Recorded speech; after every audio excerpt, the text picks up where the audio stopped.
మరి 5 ఏళ్ళు 6 ఏళ్ళు పెళ్ళి అయింది, ఆ పిల్లలు లేరని చెప్పి. బాబుకి కూడా అలా 15 ఏళ్ళు 10 ఏళ్ళు. నిజంగా చెప్తున్నాను ప్రియులారా, వాళ్ళు మన సంఘంలో మనకి జరిగాయి 5 జరిగాయి. రాణికి దేవుడి బిడ్డలు ఇచ్చాడు, కుమారికి ఇచ్చాడు, భాగ్యానికి ఇచ్చాడు, ఎస్తేర్కి. ఇలా చూసినప్పుడు నేను 5-6 లెక్క పెట్టుకున్నా. వీళ్ళందరూ మన దగ్గరికి వచ్చి మేలు పొంది వెళ్ళిపోయారండి. అది ఎంత మాత్రము మంచి పద్ధతి కాదు.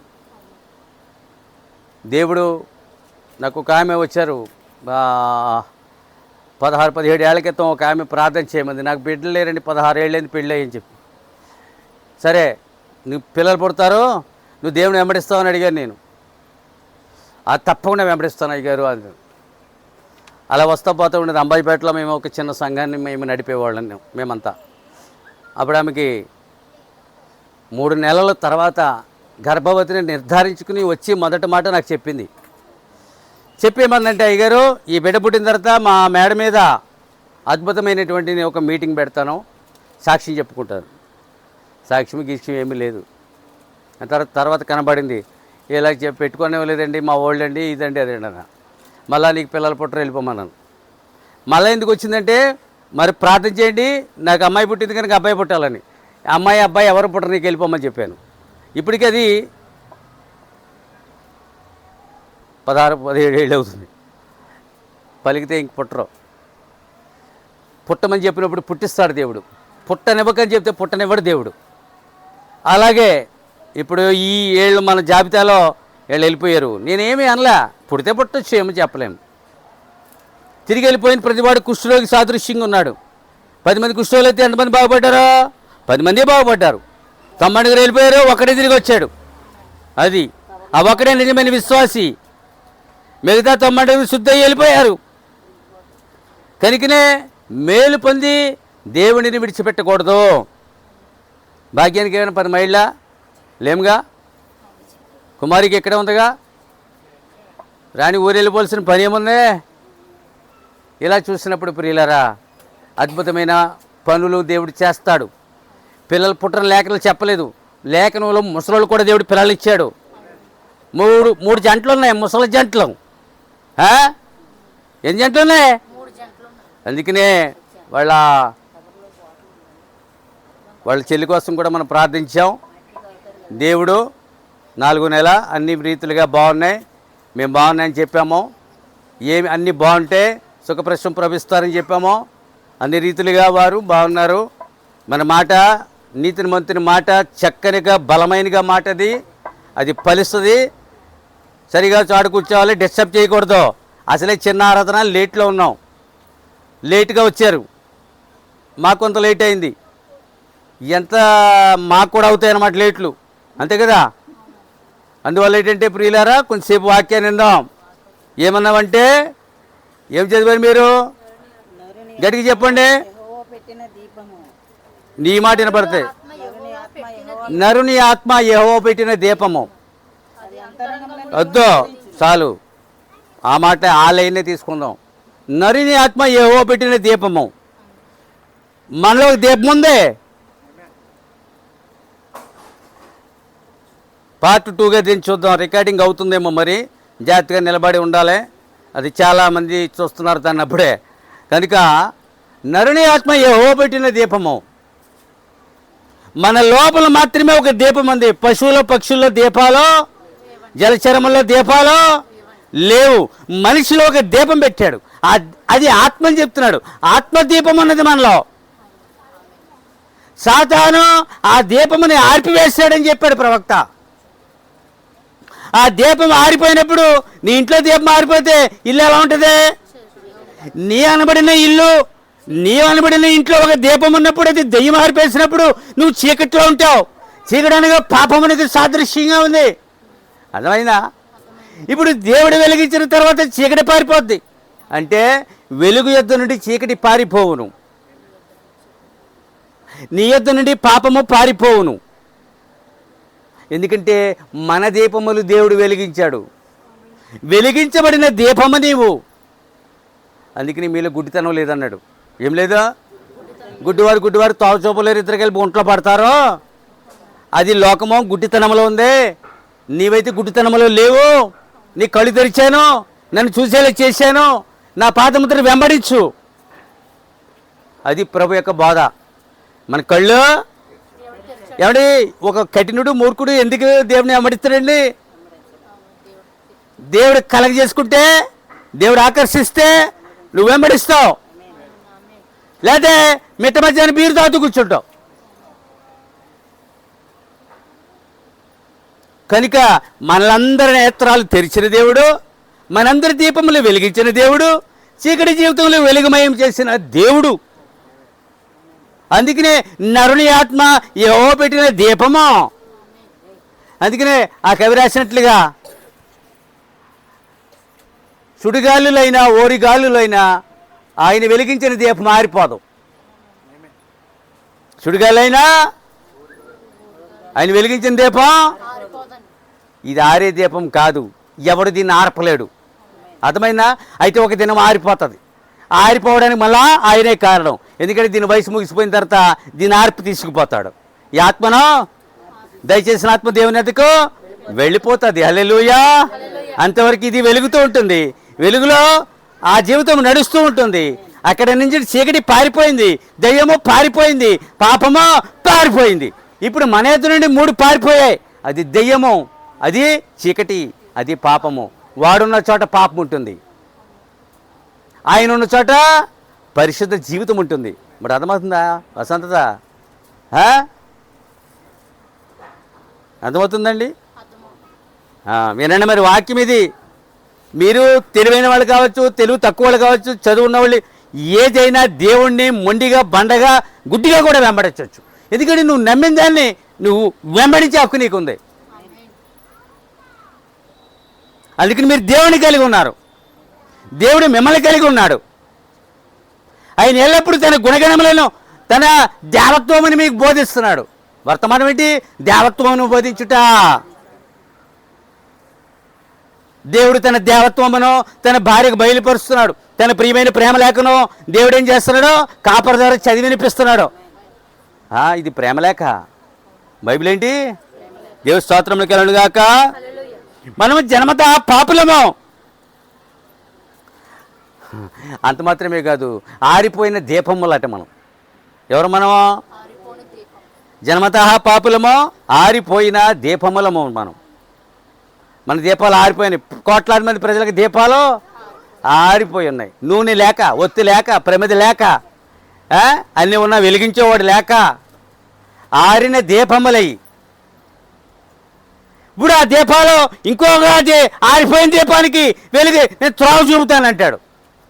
అలాంటి వారిద్దరు కలిపి గుంటలో పడిపోతారు. చీకటిలో నడుస్తున్నవాడు ఎక్కడికి నడిచి వెళ్తున్నాడో తెలియదు. మతము ఒక చీకటి. ఎక్కడికి ప్రయాణిస్తున్నారో తెలియదు, ఎక్కడ పడి నశిస్తారో తెలియదు. కనుకనే ఇది మతము కాదు, ఇది ఒక మార్గము. నువ్వు ప్రయాణించడానికి నీ దీపం వెలిగించబడింది. అనుదినమో వెలుగులో నడుస్తున్నావు, వెలుగులో పాదముద్రను చూస్తూ ఉన్నావు, గమ్యాన్ని ఎంచుకున్నావు, ప్రయాణిస్తున్నావు, గమ్యానికి చేరిపోతావు. కనుకనే ఎక్కడో పడి నశించడానికి దేవుడు నిన్ను ఆకర్షించి ఎన్నుకోలేదు. హల్లెలూయా. మరి వాళ్ళు ఎంతమంది చచ్చిపోయారు? వీళ్ళు చావలేదా? ఆయన ఎవరో చనిపోలే, తెలియక చచ్చిపోలేదా? ఆయన నామమ్మను ఒక్కసారైనా స్మరించకుండా చచ్చిపోయిన వాళ్ళు లేరా? అయ్యాలా మాట్లాడి మీకు రోడ్డు రావా? ఇళ్లలో దెబ్బలాడు వదలాలి, ఇళ్ళలో కోడి పందాలు ఇంట్లో అండి. అయ్యి బాబాయ్ కాలు దుబ్బేస్తారండి ఇరుగు పొరుగుల మీద ఇళ్లలోనూ. ఇక్కడ మాత్రం రాముడు మంచి బాలుడు అన్నట్టుగా కూర్చుంటారు. రాముడు మంచి బాలుడా? చిన్నప్పుడు మంచుడే, కొంచెం ఎదిగితే మారితే ఇంకా బాగుంటుంది, ఇంకా మంచి బాలుడు అవుతాడు. మారకపోతే చెడ్డవాడిగా మిగిలిపోతాడు. కనుక నేను రాముడు మంచి బాలుడు అని అనిపించుకోవద్దు. మీరందరూ మంచివారే. ఏమైనా హల్లెలూయా. ఏం చెప్పాను?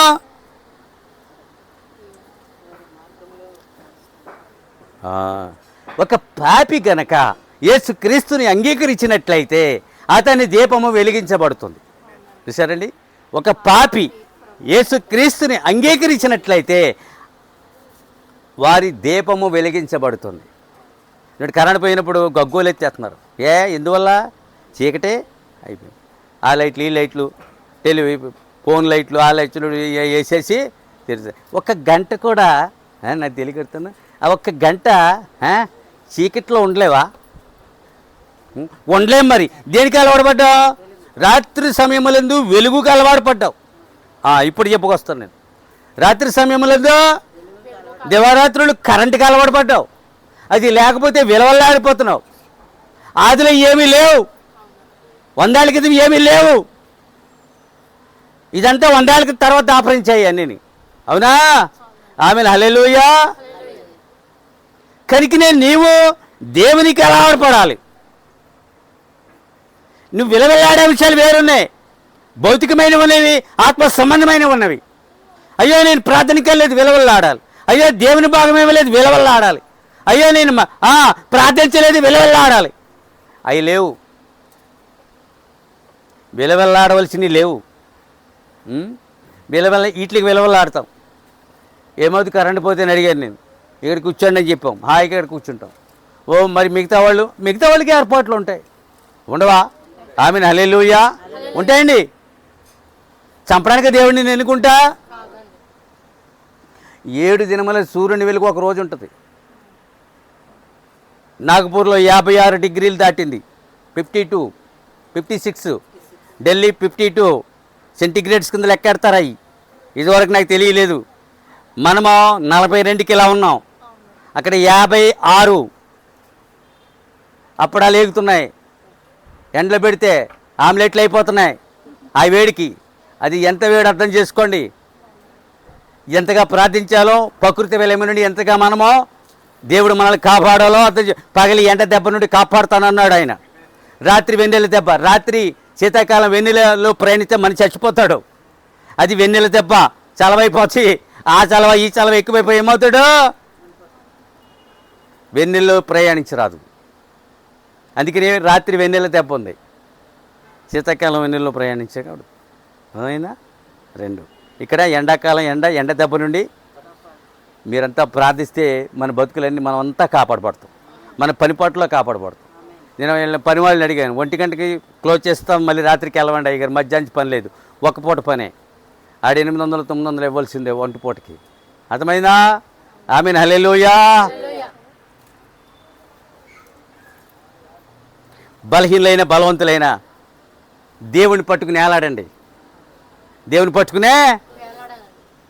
నీలో ఉన్న ఆత్మ దేవునిది, నీలో ఉన్న దీపము దేవునిది, నీలో ఉన్న వెలుగు దేవునిది. నీవు దేవుని వారు, మీరు దేవుని వారిగానే ఉండాలి. ఎప్పుడు మనం దేవుని పిల్లలు అండి. ఈగ వాళ్ళని ఇవ్వడండి. మరి అది మాత్రం మర్చిపోకండి. మన మీద దేవుడు ఈగ వాళ్ళని ఇవ్వడండి. అది దేవుందే. నీ ఆదాయంలో 10వ భాగం దేవుందే. నీ ఆత్మ దేవుందే, నీలో ఉన్న దీపం దేవుందే, నీలో ఉన్న వెలుగు దేవుందే, నీ దేవుడికి ఇచ్చిన ఐశ్వర్యం అంతా దేవుందే. నీ నోరు దేవుని మహింపరచడానికే. నీ సాక్ష్యమే చెప్పింది. దేవుడు 16 ఏళ్ళ బిడ్డనిచ్చాడు. పిల్లలకే కాలితే పెళ్ళి భార్యకైతే బాధనిస్తాడు, భర్తనిస్తాడు, పిల్లలైతే పిల్లల్ని ఇస్తాడు, బతకడానికి జీవనోపాధి ఇస్తాడు. నీ నోరు ఆయన స్తుతిస్తూ ఉండాలి. నాకు ఆ పని చేశాడు ఆయన. నా జీవనోపాధి తీసేసాడు. నేను ఎలా ప్రభు బతకలేను. వీళ్ళైతే వీళ్ళ నలుగురిని నేను పెంచలేను. ఎలాగా? అన్నీ తానే చూసుకుంటాడని ఒక పాట విని ఏడ్చాను నేను ఒకసారి. అన్నీ తానే చూసుకుంటాడు, ఆ పాట విని ఏడ్చాను. అప్పుడు ప్రభా మీరన్నీ మీరే చూసుకుంటారు. అన్నదమ్ములు విడిచినా, అక్కలు విడిచినా, తల్లిదండ్రులు విడిచినా యెహోవా నిన్ను చేరదీయను. ఎందుకంటే నీలో తన ఆత్మ నుంచుతూ ఉన్నారు. నీదే ఆత్మది. నమ్మిన తర్వాత తన ఆత్మ నీకు తోడవుద్ది. ఇప్పుడు అది చెప్తా ఉన్నాను నేను. నమ్మిన తర్వాత ఏమవుద్ది? తన ఆత్మ నీలోనికి వస్తుంది. అప్పుడు మీరు బలవంతులు అవుతారు. పరిశుద్ధాత్మ వల్ల మీరు ఏమవుతారు? బలవంతులు అవుతారు. అది ఆరని దీపం. అది యేసుది. కొన్ని యుగములుగా, కోట్ల సంవత్సరములుగా ఆయన ఏమని వెలుగై ఉన్నాడు. ఆయన ఏమున్నాడు? నీ చుట్టూ చీకటే కదా. బూతులు, అబద్ధాలు, దెబ్బలాట్లు, నానా రకములైనటువంటి పాపములు. అంతేనా? అర్థమవుతుందా? ఆమేన్ హల్లెలూయా. ఇప్పుడు ఏం చెప్పాను నేను? చెప్పండి. దీపము వెలిగించా అతడు వెలుగులో నడిచేవాడిగా ఉంటాడు, క్రీస్తులో నడిచేవాడిగా ఉంటాడు.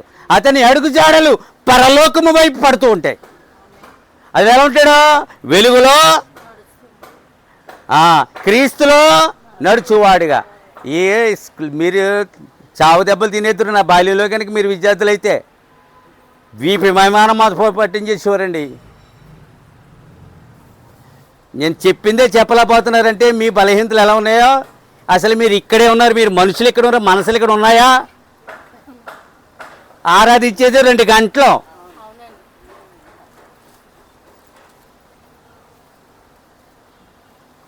అతడు వెలుగులో నడుస్తాడు, క్రీస్తు అడుగుజాడలో నడుస్తాడు, అతని అడుగులు పరలోకం వైపు నడుస్తా అని చెప్పాను. అది చెప్పలేరటండి. ఏం జాషువా?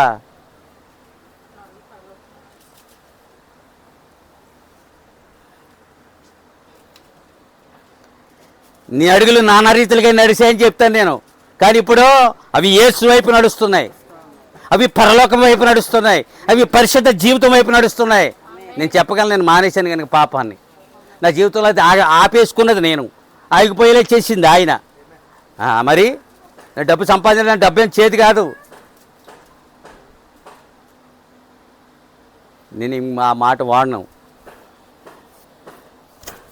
ఎప్పుడైతే అది ఆగిపోయిందో మరొకటి నీ జీవితంలో ప్రారంభమైంది. ఒకటి భౌతికమైనది ఆగిపోయినప్పుడు ఆత్మ సంబంధమైన నీలోది ప్రారంభమైంది. అందుకనే భూమి కిందకి కాదు, భూమి పైకి కాదు, భూమి పైకి వెళ్తావు. భూమి మీదకి కాదు, నువ్వు భూమి పైకి. భూమి కిందకి కాదు, ప్రభు భూమి పైన నుంచి కిందకు వచ్చాడు, కింద నుండి పైకి వెళ్ళాడు, పైన తన ఆత్మ పంపించి నీలో ఉంచాడు, నీ ఆత్మను వెలిగించాడు, అప్పుడు నువ్వు పైకి వెళ్తావు. అది అద్భుతం. పరదేశంలో ఇప్పుడు మన వాళ్ళంతా ఉన్నారు, అక్కడ అన్యవధు పరదేశంలో ఉంది. పాపాత్ములు బఫర్ జోన్లో ఉంది స్వేచ్ఛ. సాతానిది దేవునికి కానీ ఒక స్వేచ్ఛా జోన్లో వాళ్ళు ఉన్నారు. బలిపీఠం కింద కొంతమంది యూదులు ఉన్నారు. ఇప్పుడు చనిపోతున్న ప్రతి యూదులు బలిపీఠం కింద వెళ్తున్నాడు. చనిపోయిన ప్రతి అన్యవధువు పరదేశంలో ఉంటుంది. అన్యులేమో స్వేచ్ఛా ప్రపంచంలో ఉన్నారు. అది కొంతవరకే. తీర్పు దినమందు నరకానికి వెళ్తారు. సరే, ఇప్పుడు అర్థమవుతుందా? ఇప్పుడు మనము మరణిస్తే, రాకడికి ముందు మరణిస్తే పరదేశకు వెళ్తాం, రాకడికి ముందు ఎత్తబడితే పరలోకమునికి వెళ్తాం. చాలా జాగ్రత్తగా వినండి. ఈ జీవితము ఇక్కడితో అంతము కావట్లేదు, ఈ ఆత్మ ఇక్కడితో అంతము అవ్వట్లేదు. మనలో ఉన్న ఆత్మను రక్షించుకోవడానికే ఈ ప్రయాసలు పడుతున్నాం. మనలో ఎవరున్నారు? మనలాంటి మనిషి ఉన్నారు. ఇటు మోజెస్ ఏడు కూర్చో. మళ్ళీ ఎవరున్నారు? నీలాంటి వ్యక్తి ఒక ఆయన కళ్ళ కట్టినావో నువ్వు మంచం మీద ఉంటుంది బాడీ, కానీ నీ తీయ పని బాడీ వెళ్తుంది. దాని రక్షణ కొరకే నువ్వు జీవించాలి. మరి తీయ పని బాడీ వెళ్తుంది, అది పక్కన ఉంటుంది, నీ ఆత్మ అందులోకి వస్తుంది, పని పూర్తయిన తర్వాత వచ్చి నీ ఆత్మ నీలో ఉంచుతుంది, బాడీ పక్కనే ఉంటుంది. ఇవన్నీ నీ ప్రవక్త వెల్లడి చేసిన విషయాలు. సాములూరు, ఆరు, వీరు, ఫాదర్లు వీళ్ళెవ్వరూ బోధించలేరు ప్రియులారా. ప్రవక్త మాత్రమే దీన్ని కుండబద్దలు కొట్టినట్టు మర్మాన్ని తెచ్చాడు ప్రియులారా. పద్యం యొక్క తాత్పర్యాన్ని ప్రభు మనకి చక్కగా వివరిస్తున్నారు ప్రియులారా. అందుకని మన అడుగు జాడలు ప్రభు వైపు, పరలోకం వైపు, పరిశుద్ధత వైపు ప్రతి ఆ పాదముద్రని చూసుకుంటూ నడుస్తూ ఉండాలి. అందుకని నీ దీపం వెలిగించబడింది. చీకట్లో ఉండి నువ్వు చీకట్లో నేను ప్రయాణించిన దినాలు ఉన్నాయి. ఏ అడుగు ఎక్కడ ఎడుతుంది ఎవరికి తెలుస్తుంది? అవునే, ఎన్నోసార్లు ప్రయాణించాను నేను. చచ్చిపోవలసిన ఎన్నోసార్లు పాములు తొక్కేశాను నేను. మా ఊరు అలా ఉంటుంది. మా ఇల్లు ఊరు కూడా కాదు, చాలా గట్ల నుంచి వెళ్ళాలి. ఇప్పుడైతే ఒక చిన్న రోడ్డు ఇచ్చారు, నడిచేళ్ళే ప్రమాదం. ఇటు చేయను అటు చేయను, అటు తోట ఇటు తోట, పాములు అటు ఇటు వెళ్తూ ఉంటాయి. చీకట్లో అడుగు ఎక్కడ వేస్తున్నావా? ఏమైనా హల్లెలూయా. చీకటి జీవితం గల వ్యక్తి ఎక్కడికి ప్రయాణిస్తున్నాడో, ఎక్కడ తన జీవితం అంతమైపోతుందో తెలియని జీవితం అదే.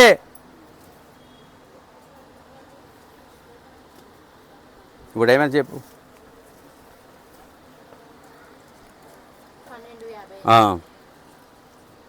వెలిగించబడిన ఆత్మకు పగల రాత్రి ఒకేలా ఉంటుంది అన్నాడు. ఎలా ఉంటుందంట?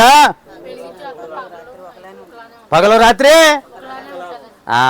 కానీ వెలిగించబడిన వాడికి ఇది పగలు, వెలిగించబడలేని వాడికి రాత్రి ఉంటుంది. రాత్రి పగలు చీకటి వెలుగులు రెండు ఉంటాయి. మనకి చీకటి వెలుగులు లేవు.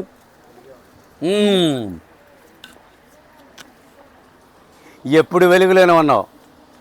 1000 ఏళ్ల పరిపాలనలో పగలు రాత్రులు ఉండవు, ఎప్పుడు పగలే ఉంటుంది. నా మాట అర్థమైందా? వెయ్యేండ్ల పరిపాలనలో ఎలా ఉంటుంది? ఎప్పుడు వెలుగుంటుంది. అక్కడ పగలు రాత్రి ఉండదు. ఇది పరమటికి వెళ్ళిపోతున్నాడు సూర్యుడు, అప్పుడు అస్తమయము, అప్పుడు చీకటి. ఇప్పుడు కాల జీవితంలో అలా ఉంది. కానీ 1000 ఏండ్లలో సూర్య చంద్రులే ఉండరు, తానే వెలుగై ఉంటాడు. ఆ వెలుగును తట్టుకోగలిగిన శరీరం నీకుంది. ఈ వెలుగుని మనం సూర్యుని చూడలేము, కళ్ళకి తేడా వచ్చేస్తాయండి. ఆయన వైపు నేరుగా చూస్తే ఏమవుద్ది? 12 గంటల ఎండలు సూర్యుని చూడగలరా? అతని కాంతిని, అతని వేడిని చూడగలవు. అతని వెలుగుని, వేడినే అతను చూడగలవా? ఉదయం చూడగలవు, అప్పుడు లేత సూర్యుడు, అంతేనా? సాయంకాలం చూడగలవు, మధ్యలో అతన్నే చూడకూడదు. చూస్తే నీకే ప్రమాదం, నీ చూపుకే. ఆమేన్, హల్లెలూయా. 1000 ఏండ్ల పరిపాలన ఏమడదు? చీకటి ఉండదు, మొత్తం వెలుగు ఉంటుంది. అప్పుడు నీ వెలిగించబడిన వాడువు, వెలుగైన దేవుడు, వెలిగించబడిన నీవు. చీకటి లేని జీవితం అది. ఇప్పుడే మనకి చీకటి లేదు. చీకటి అనగా పాపం, ఇంకేమో తిరగలేదు అందులో. చీకటి అనగా ఒకప్పుడు పాపం చీకటే, ఇప్పుడు చీకటికి వెలుగు అంది. ప్రతి 24 గంటలు కూడా పాపమే. దేవుని స్తోత్రములు కలిగి హల్లెలూయా. సత్య పర్లేదా?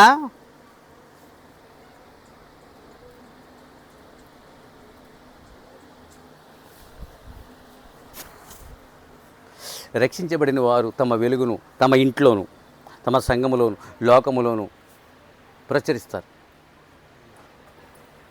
ఇంట్లో వెలుగేంటి, సంఘములో లోకమును కూడా తన వెలుగుని ఏం చేస్తారు? ప్రతిబింబిస్తారు. వెలిగించబడిన వారి జీవితము లోకము గమనిస్తుంది, లేదా లోకము గుర్తిస్తుంది. అర్థమైందా? నీ వెలిగించబడిన తర్వాత ఆరిపోయిన మరొక దీపమును నువ్వు క్రీస్తు సువార్త ద్వారా వెలిగించవచ్చు అన్నాడు. చీకటి దీపములని మనం వెలిగించుకోమండి. పూర్వ దీపాలు ఉండే లాంతార్లు, అందులో కిరసనాల బుడ్డి ఉండేది. దాన్ని ఒత్తి చిదపడం జాషువాకి రాజుగారికి తెలుస్తాయి. దాన్ని వచ్చి దాన్ని కిరసనాలు పోసి మళ్ళీ పెట్టి దాన్ని ఒత్తి కొంచెం పైకి తీసి లాంతార్లో పెడితే లాంతారు పైన అరలు ఉంటాయి, అరలోంచి ఆ పొగ వెళ్ళిపోతుంది. అప్పుడు మనకి అది వెలుగు ఇస్తుంది. ఆడది ఇంటి ఇలా ఏం చేస్తుంది? లాంతార్నే 4 వైపులా తుడిసేసి పెడుతుంది అనమాట. అది రాత్రి అంతా ఎప్పుడు ఆరిపోద్దు? చమురున్నంత సేపు అది.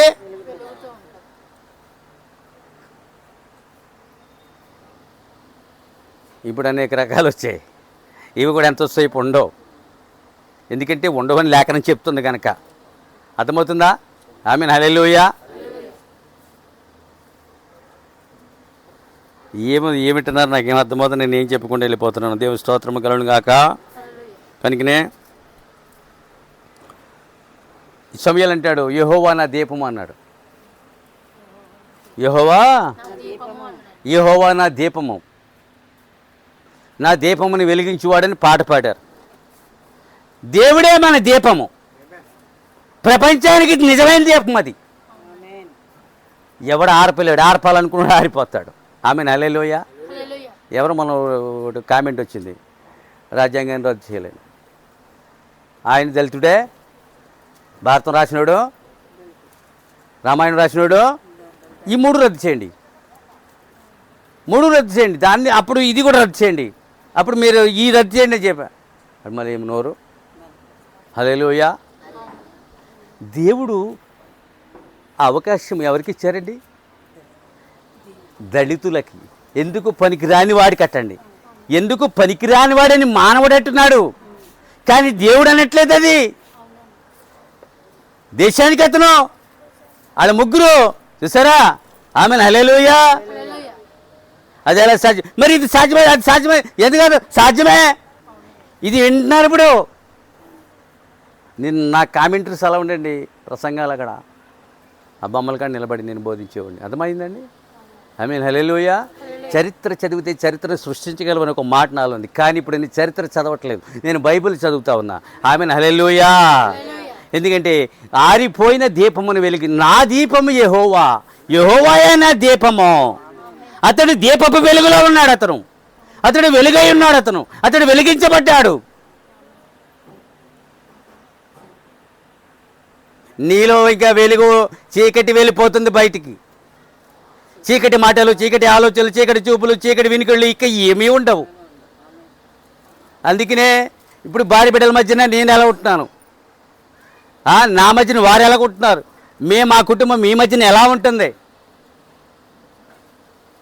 మనం పరీక్షించుకోవాలి. దేవుని స్తోత్రం కలుగును గాక. హల్లెలూయా.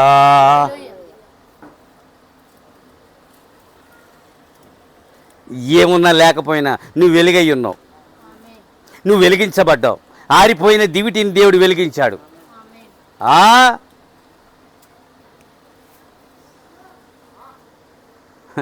అడవికి కొండోళ్ళందరూ దివిటీలే, సంఘానికి మీరు అందరూ కూడా దివిటీలే. అమ్మని హల్లెలూయా. వాళ్ళకి ఏముండవు, దివిటి వెలుగు ఉంటుంది. దివిటి ఒక పెద్ద తుంట చుడతారు, అది వెలుగుతుంటుంది. లేకపోతే ఒక పెద్ద మాన్ వెలిగింతారు, అది తెల్లవారులు కాలుతూ ఉంటుంది. వాళ్ళకి కలప ఏమైనా కరువేటి, అదే వెలుగాలకి.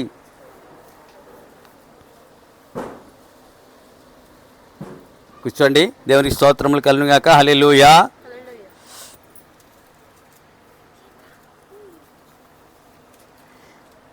కూర్చోండి. ఈ చీకటి లోకములో దేవుని వాక్యముని వెలుగు నీకు త్రోవ చూపుతుంది అన్నాడు ప్రవక్త. ఈ చీకటి లోకములో దేవుని వాక్యమును వెలుగు నీకు త్రోవ చూపుతుంది, నీ ప్రయాణమునకు త్రోవ చూపుతుంది. అదే సముద్రం ఒడ్డున లైట్ హౌస్ ఉంటుంది. ఆ వాడ కెప్టెన్ ఏం చేస్తాడు, ఒడ్డు ఉన్నది, అందుకని నేను డీప్కి అంటే లోతుకి వెళ్ళాలి. ఏముంది లైట్ హౌస్ ఏం చెప్తుంది, ఒడ్డు ఉంది, ఇటు వస్తే మళ్ళీ వెళ్ళలేవు. సముద్రం ఎన్ని వేల కిలోమీటర్లు ఉందో ఒడ్డు, అన్ని చోట్ల అన్ని దేశాల వాళ్ళు ఏం చేస్తారు, లైట్ హౌస్లు వెలిగిస్తారు. ఇప్పుడు ఆధునికమైన లైట్ హౌస్లు వచ్చాయి. ఆనాడు లైట్ హౌస్ ఉండేది, ఒక దీపమందులో ఉండేది. ఒక ఆయన ఎలా తిప్పవలసింది, తెల్లవారు డ్యూటీ, అది ఉద్యోగం. తెల్లవారులో ఒకరి తర్వాత ఒకళ్ళు నైట్ టైము, అర్థమైందా?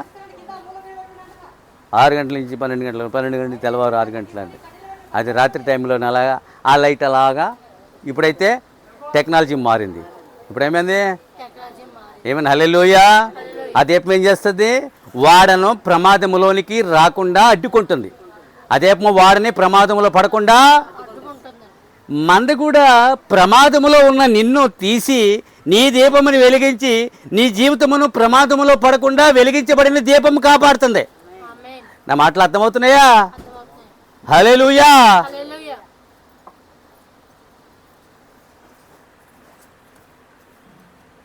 లైట్ హౌస్ పని అది, వెలిగించబడిన దీపం యొక్క పని ఇది. ఆయనే వెలుగు. వెలుగు చీకటి కలిసి కాపురం చేయు, అర్థమైందా? విశ్వాసం ఒక వ్యక్తిలో ఉండదు అన్నాడు. ఉంటేనే విశ్వాసగా ఉండాలి, లేదా అవిశ్వాసగా ఉండాలి. రెండు కలిపి జీవిస్తారు. ఇప్పుడు మనిషి తెలివి అది మానవ జ్ఞానం. అది ఇది ఉంటే అవిశ్వాసగా ఉండు, లేకపోతే విశ్వాసగా ఉండు. ఉంటే వెలుగులో ఉండు, లేదా చీకట్లో ఉండు. ఏదో ఒక దాని కొరకు నిలబడు, దాని కొరకు మాత్రమే బ్రతుకు.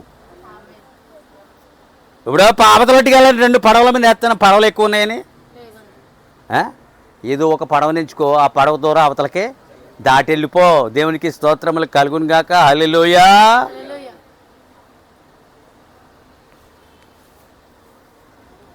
వినండి, మరి ఈ వర్తమానం వెళ్తుంది, బయటికి కూడా వెళ్తుంది. చాలామంది కాంప్లిమెంట్స్ మనకి ఎన్నో మంచి చక్కగా వాళ్ళు ప్రశంసిస్తూ ఉన్నారు. ఇది దొరికింది మనకి చివరికి. దేవునికి స్తోత్రములు కలుగును గాక. హల్లెలూయా. దావీదు ఇశ్రాయేలుకి దీపం వంటి వాడంట.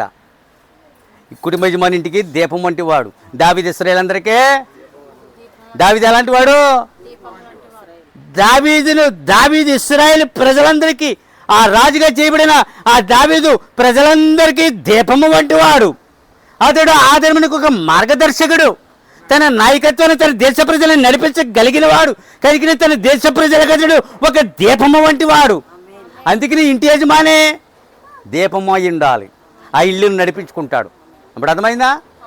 ఉపాధ్యాయుడు బడికి దీపం వంటి వాడు. అవునా? ఆమెను హల్లెలూయా.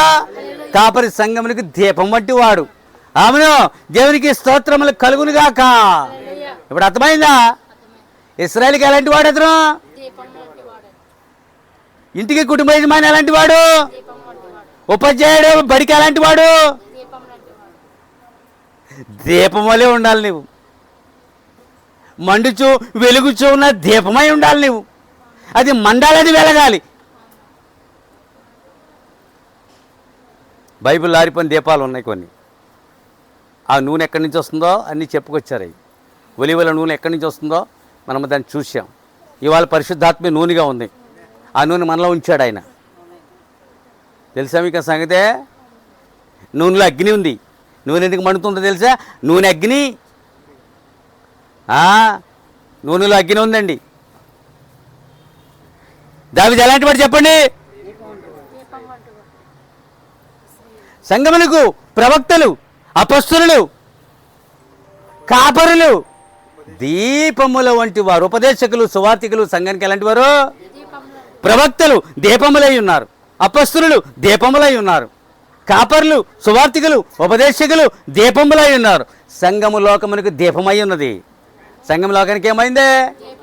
మీరు లోకానికి దారి చూపువారు, కానీ మీరు చూపు త్రోవ వారికి నచ్చదు. మీరు చూపు మార్గము వారికి నచ్చదు. మీరు నడిపించు మార్గము వారికి ఇష్టం అన్నది. అర్థమవుతుందా? హల్లెలూయా. నిజంగా లోకమునకు త్రోవ చూపు సంఘం ఇది.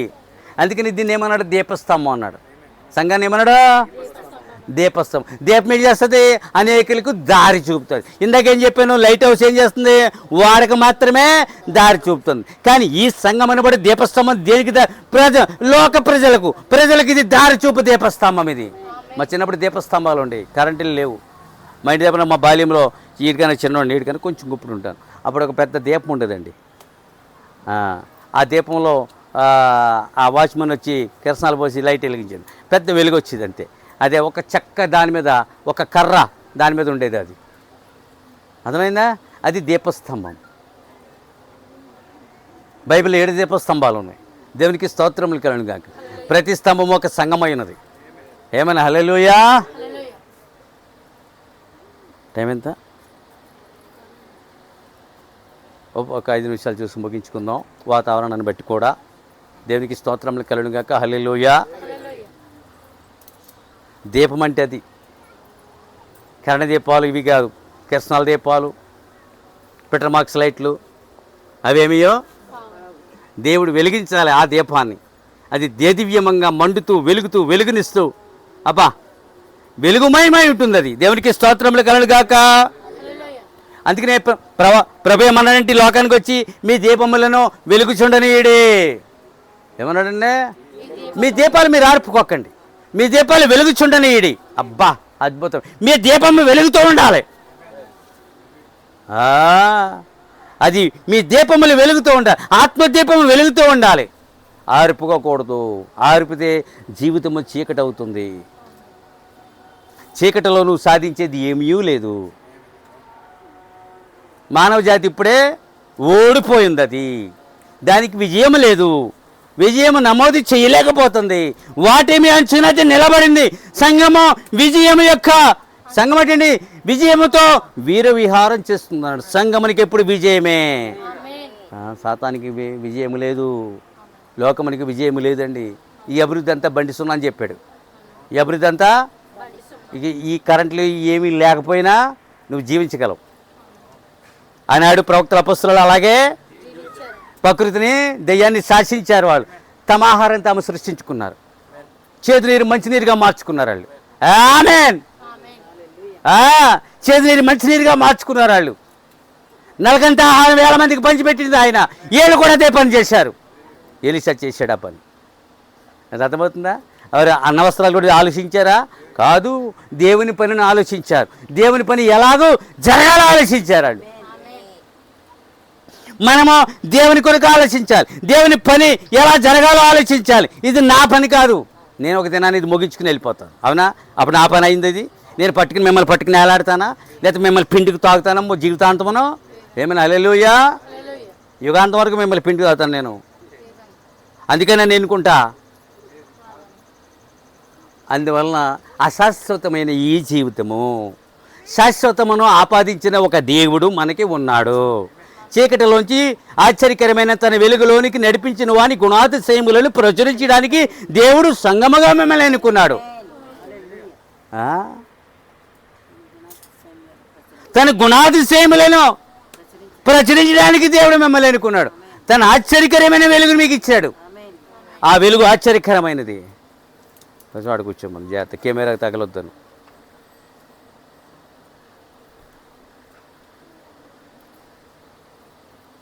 దేవునికి స్తోత్రములు కలుగును గాక.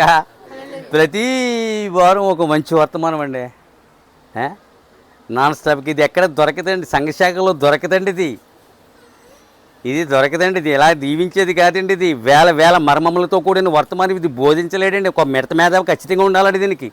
నేను చెప్తున్నానండి, ఖచ్చితంగా ఉండాలండి దీనికి. ఇది బోధించాలంటే అని దివారాత్రులు విద్యార్థి వాళ్ళే పుస్తకాలు ముందేసి కూర్చుంటానండి నేను. వాళ్ళ విద్యార్థులే, నేను విద్యార్థినే. లేకపోతే ఈ 1 అవర్ మెసేజ్ మీకు రాదండి. ఆమేన్, హల్లెలూయా. అలా బైబిల్ దులుపుకుని వెళ్ళిపోయేది కాదు ఇది.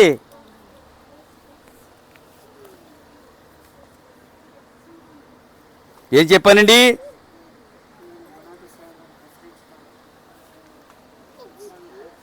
పరిశుద్ధాత్మ యొక్క చిత్తమును నెరవేర్చకపోతే, దైవ చిత్తమును నెరవేర్చకపోతే, దేవుని వాక్యమును నెరవేర్చకపోతే దీపం ఆరిపోద్ది అన్నాడు. దీపం ఆరిపోవటానికి వాక్యం నెరవేర్చకపోతే దీపం ఏమవుతుంది? ఆరిపోద్ది ఖచ్చితంగానండి. అందుకనే దైవ చిత్తం ఉన్నది, దానిని నెరవేర్చాలి. ఏం మాట్లాడుతున్నావు, ఏం ఆలోచిస్తున్నావు, ఏం చూస్తున్నావు, ఏం వింటున్నావు, ఎలా జీవిస్తున్నావు, దిన జీవితంలో ఎలాగ పోరాడి గెలిచావు. దీపం ఆరిపోకుండా చూడాలంటే పరిశుద్ధాత్మ చేత నింపబడాలి. పరిశుద్ధాత్మ ఏం చేస్తుందంటే వాక్యమును నెరవేరుస్తుంది, దైవ చిత్తమును నెరవేరుస్తుంది. ఈ 3 జరిగినప్పుడు అతనిలో ఉన్న ఆత్మ ఆరిపోతుంది. అప్పుడు ఏమవుతాడు? పూర్వస్థితికి వెళ్తాడు. అప్పుడు కడపడి స్థితి కన్నా మొదటి స్థితి చెడ్డదవుతుంది. అందుకని క్రైస్తవులేమో చెడ్డోళ్ళయ్యారు. ఇప్పుడు నానామో మీ వల్ల అన్యులకు దూషించబడ్డానికి కారణం తిరిగి మనమే అవుతున్నాం. అందువల్ల ఆత్మచేత నింపబడాలి. నువ్వు నన్ను ఆత్మ ఇవ్వబడిన దీపము. పశువులు పెట్టాడా, పక్షులు పెట్టాడా, 20 కిలోలు చేపలు పెట్టాడా, ఒక చెట్లు పెట్టాడా? నీలో ఉంచాడు తన ఆత్మను. అది నేను ఈ దినానికి ఆశ్చర్యపోతున్నది. అదే ఆయన ఎవరో తెలియనప్పుడు నేను ఒక పశువుని, ఆయన ఎవరో తెలియనప్పుడు నేను ఒక పక్షిరాజుని. మీకు అర్థమవుతుందా? ఖచ్చితంగా మనం పక్షిరాజులం అయి ఉన్నాం. ఎవరైనా ఏదైనా అనుకుంటారండి. దేవుడిని తిడుతున్నారు ఇవాళ. అది దేవుడని మనం ఏం చేస్తాం? బతికుండగా శత్రువులని చెప్పానా? చనిపోయినా కూడా శత్రువులని చెప్పానా? మనం బతికుండగానే మనకు శత్రువులు ఉండవు. మనం చనిపోతే మనకు ఉండరు. ఇంకా మనం చనిపోతే మనం మర్చిపోతారు. ఇంకా కానీ యేసుక్రీస్తుని వారు ఆమేన్, హల్లెలూయా. ఆయనకి 2 అంతలు ఇందులో. చచ్చిపోయినా కూడా తిడుతున్నారు అనుకో, అలాంటి వాళ్ళు కూడా ఉంటారు. చనిపోయినా కూడా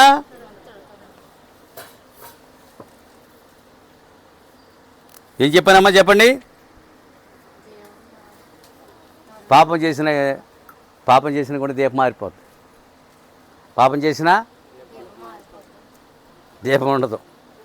గాలి అయితే మన దీపం మారిపోతుందా లేదా? పాపం చేసిన మనిషి యొక్క పాపం కూడా దీపం మారిపోతే ఏమవుతుంది? పాపం చేస్తే స్విచ్ ఆపినట్టే ఆపుగా, అది ఆగిపోతుందని తెలియదు అతనికి. నా దీపం మారిపోయిందని అతనికే ఎన్నో విషయాలు, వేల విషయాలు. ఒక ఆదివారం 1 గంట అలాగే వర్తమానం విని వెళ్ళిపోతున్నారు. ఎన్ని వందల గంటలు వింటే మీరు జీవితాలు మార్పు చెందుతాయి, మారు మనసు పొందుతాయి, పరిశుద్ధాత్మను పొందుతాయి, ప్రభు రాకడకు ఎదురు చూస్తాయి.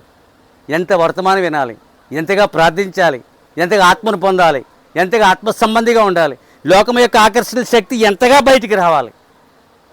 ఇదంతా చేసి చూపిస్తున్నాడు దేవుడని. చేసి చూపిస్తున్నాను నేను. నా ఏ ఆకర్షణ లేవు. ఉన్నాయా? అలా ఏం ఉండకూడదు. నాకే కదా, మీకు లేవు. మీలో కొందరికి ఏ ఆకర్షణలు లేవు.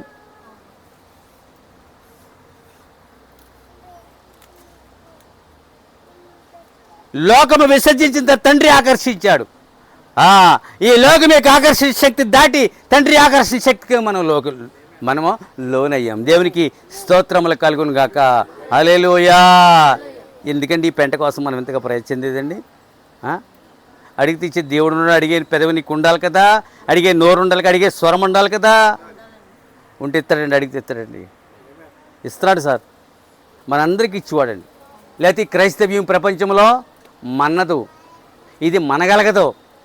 ఇది మనగలుగుతుందంటే దీని వెనుకున్న అద్భుత శక్తి, దాని పని జరగాలి లోకంలో.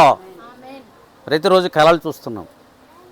ప్రతిరోజు ఆయన కలలు, ఆయన దర్శనములు, ఆయన స్వప్నములు దేవుడి వాక్యం దీవించును గాక. ముగిందాం, అందరం లేచి నిలబడదాం, ముగించుకుందాం ఈ వారం.